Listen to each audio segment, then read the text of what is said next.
So obviously, they're not protesting the removal of heinous murderers and criminals. But I do think that there is something that is happening on the ground in Minneapolis that the White House is on the defense about. And it is, when you look at these images and these videos, you're seeing entire neighborhoods coming outside as they witness ICE enforcement that they think is excessive happening in their communities. So breaking, we have news about a new ICE shooting that happened today. So we'll get into that a little bit later in this video. We'll talk to you about the breaking news about that. But I thought it was pretty interesting to watch this clip of Abby Phillips saying the quiet part out loud on CNN, on Newsnight with Abby Phillips on CNN. I'm sure some people on the panel are going to be a little upset about what Abby Phillips is saying. Abby Phillips has the same questions that I have. You know, a year into this, I'm asking certain questions, and I'm probably going to be, I know I'm going to be way more straightforward than Abby Phillips because I'm not sponsored. So I'm just going to come out and say what I'm thinking. With that said, we're going to get into this clip of Abby Phillips on Newsnight with Abby Phillips on CNN, asking the questions that need to be asked about ICE. And then just bear with me. Please give me a long duration. We'll look at today's ICE shooting. What happened again just probably like an hour ago. By the time you guys watch this, it'll be like a few hours ago. Let's get into it. And that, I think, is part of what is going on here, that now the administration is trying to figure out ways to say, well, Americans, you're being lied to. What you're seeing is not what you're seeing. What we saw, right? We all saw that video. And as much as the administration wants to gaslight us into thinking that it's something that we didn't see, we all saw a woman murdered in cold blood by an ICE agent who the administration is saying was so traumatized with PTSD from having been dragged by a car months prior that he had no choice but to pull a gun on this woman and murder her. And my answer to that is, why in the world was he allowed to carry a gun and act as a law enforcement officer if he had PTSD? I mean, it just underscores to people how these ICE agents are untrained, unequipped, have no idea how to deal with normal people on a daily basis. And look, this is a breaking point, I think, for a lot of people, what happened in Minneapolis. I think this is a moment where people realized that this could be them, that they could be driving their kid to school, coming home, see something, stop, have somebody say to them, drive away, have somebody else say to them, get out of the car. They heard or misheard something, and all of a sudden you're dead within a span of about 60 seconds. So I agree. And me and this lady probably don't agree on so many things, but it doesn't matter.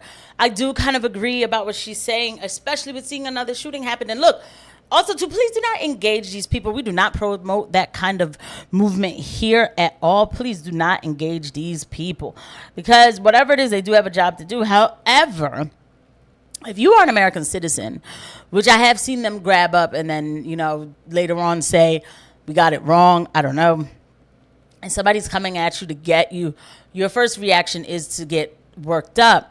So I can understand that reaction, but please, guys, I just don't want anybody getting hurt. This is very, very sad, all of this that's happening. But what she just said there, I do feel some type of way about the federal government being in these cities. I do, especially when the numbers aren't adding up. And for MAGA, my argument, people who want this, and I wasn't against mass deportations, but people who want this, such as this fella, that you can see his face, he's already discussed it, on Newsnight with Abby Phillips on CNN, this fella right here is not going to go for the emotional argument. He's going to say, listen, ICE has a job, ICE has to get the job done, and stay out of ICE's way.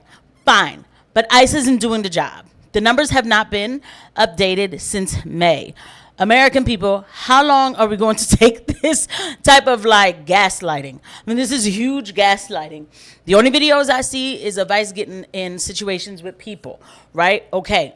And then after that, I don't see videos of actual tactical work, picking up of people and sending them places, lines of people. I don't see it. And I just feel like there would be a patriot somewhere to be like, no, look, they're actually doing their job. I never see those videos.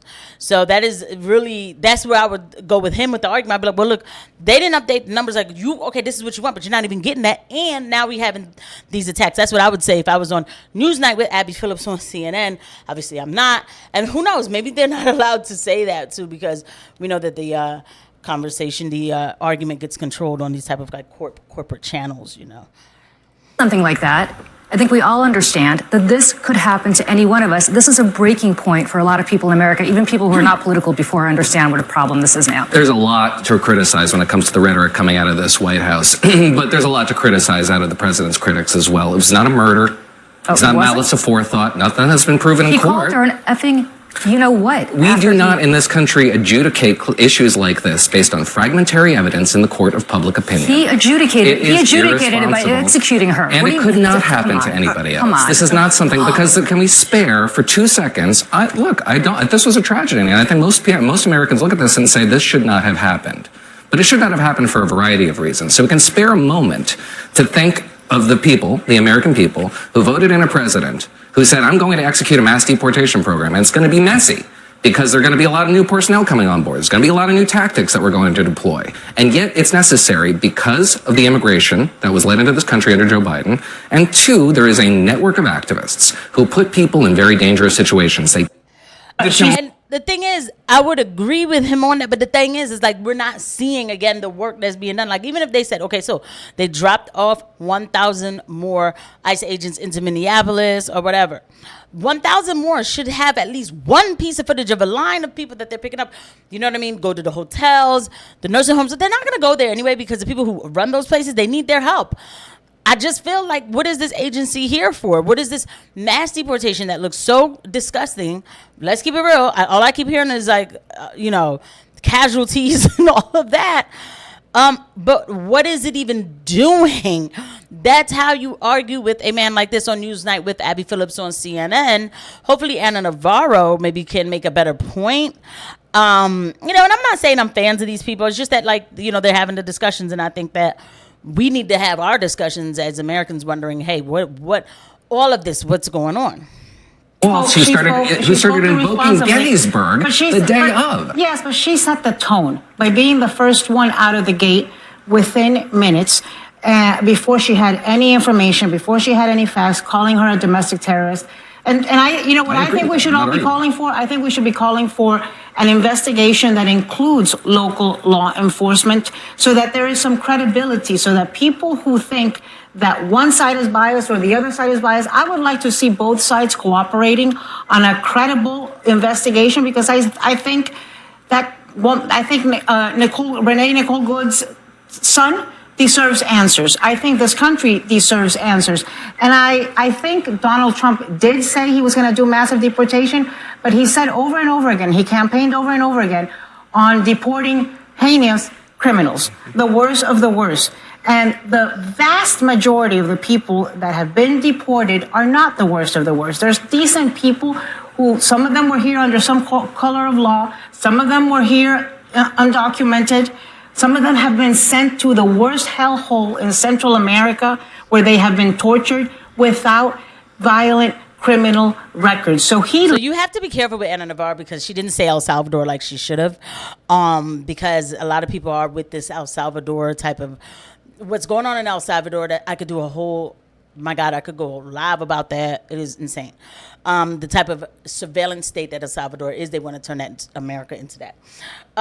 This is the problem with the whole left and right thing, is that they don't get to the crux of the argument, which again is what I'm going back for. And Navarro agrees that there's these mass deportations happening, but they're not happening. Like, their thing is like, oh, but you said you would only go after criminals. Well, that's not what the mass deportations is called. I don't know if he said that. Maybe he shouldn't have said that, but that's not necessarily even my argument. There are no mass deportations. These people stopped reporting numbers back in May 2025. What is going on is a federal agency that has descended upon Minneapolis, and it is not getting good. And with that, I'm going to go right to... The IDF trains American police officers and ICE officers in Israel? They train with U.S. ICE with U.S. Homeland Security. NYPD. With NYPD. And that's what's called through a SME program, subject matter exchange. We'll use Nick Sorter, who I really can't stand, but it's whatever. Breaking heavy DHS response to the scene of ICE involved shooting in North Minneapolis after the target attempted to attack agent with shovel. Do not back down, ICE. Patriots have your back. These people, you know, I mean, look, hey, that's what I'm saying. Like, people do not engage. I know it's hard. Somebody comes at you and says, I'm taking you, and you say, I have my stuff. Just please just go with them. It's just like, it's just better because we don't want anybody getting shot. But again, there we go with this massive ICE crew that's just there. So for all these people that are there, again, where are the results? I'm not going to stop asking for that because you know why? You hear this guy, Nick Sorter, saying that Patriots, we're with you. I don't understand these Americans who are excited about the federal government being in their towns and their cities and states without at least proving that they need to be there or giving full results or whatever of why they are there and why, once again, we are sacrificing liberty for safety, right? I'm not seeing the results of that, okay? So there's that. It's just weird to me after like things like Waco Ruby Ridge that we're like, hoorah, right? And I'm just like, who are these people? Why are they here? But please do not engage. Don't engage these people. Don't, you know? I don't believe that every person in this crowd is a leftist. I think that you have a lot of indignant Americans. It's not about them fighting for, it's not about them fighting for the illegals. It's more like, yo, y'all keep coming here. And we don't want you here. Like, who are you here to get? I think there's a lot of that. I'll have to do more research on it. It's hard to find that type of material because they want us to still keep going with the left-right narrative. It's just easier that way to control the masses. But I'm asking questions that are more above that narrative. But anyway, guys, thank you for watching. I will see you at the next one.